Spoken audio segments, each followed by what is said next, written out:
요즘 한국 정치 정말 뜨겁죠? 그 중심에 아주 근본적인 질문이 하나 있습니다.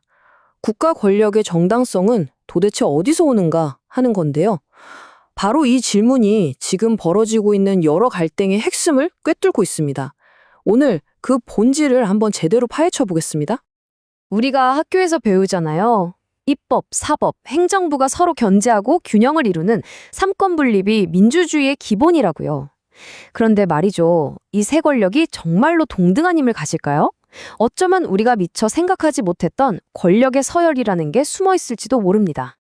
자, 현재 이 논쟁에 불을 붙인 한마디가 있었죠. 바로 행정부 수반의 이 발언입니다. 국민이 직접 투표로 뽑은 권력, 즉 선출된 권력이 더 위에 있다는 점을 아주 강력하게 주장하고 있는 거죠. 그런데 여기에 대해서 사법부 쪽에서는 또 이런 반론이 나옵니다. 사법부의 권위는 국민의 대표들이 만든 바로 그 헌법에서 나오는 거다. 그러니까 그 자체로 존중받아야 한다는 입장인데요. 이 두 주장이 정말 팽팽하게 맞서고 있죠. 자, 이렇게 양쪽의 주장이 팽팽하게 맞서는 걸 제대로 이해하려면요. 그 밑에 깔린 아주 중요한 개념 하나를 알아야 합니다. 바로 민주적 정당성이라는 개념입니다. 민주적 정당성, 말이 조금 어려워 보이지만 사실 간단해요. 이 권력 국민이 준 거 맞아? 라는 질문에 대한 대답 같은 겁니다. 이 정당성이 있어야만 국가의 모든 권력 행사가 이건 정당하구나 하고 인정받을 수 있는 거죠. 그런데 여기서부터가 진짜 중요합니다. 이 민주적 정당성이라는 게 딱 한 종류가 아니라는 거예요. 국민의 투표에서 바로 나오는 직접적 정당성이 있고요. 선출된 권력을 한번 거쳐서 오는 간접적 정당성이 있습니다.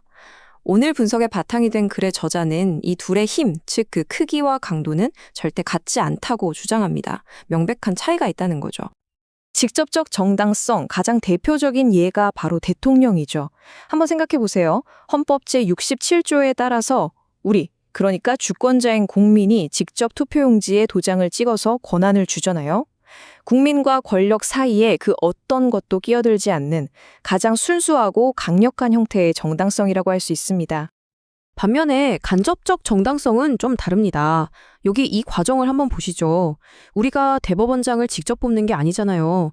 우리가 뽑은 대통령이 지명하고 또 우리가 뽑은 국회의원들이 동의를 해줘야만 임명이 되죠. 국민의 뜻이 이렇게 여러 단계를 거쳐서 전달되는 말 그대로 간접적인 구조인 겁니다.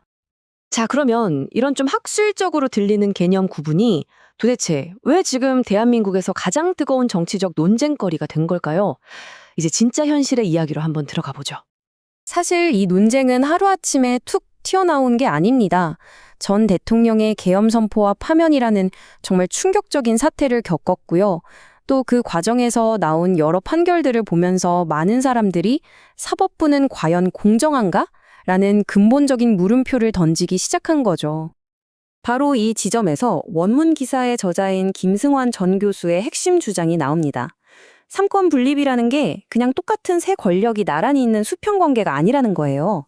즉, 국민에게 직접 선택받은 대통령과 국회가 임명 절차를 거치는 사법부보다 더 크고 강한 민주적 정당성을 갖는다. 일종의 위계가 존재한다는 해석입니다. 그래서 이 저자가 내리는 결론은 뭐냐? 바로 이겁니다. 만약에 사법부가 스스로의 선을 넘어서 헌법적 일탈이라고 볼 수 있는 행동을 한다면 더 강한 정당성을 가진 국회가 이걸 견제하는 건 그냥 할 수도 있고 안 할 수도 있는 선택의 문제가 아니라는 거죠. 헌법이 부여한 의무라는 겁니다. 결국 우리는 이 질문 앞에 서게 됩니다. 사법부에 대해서 민주적인 책임을 물어야 한다는 목소리.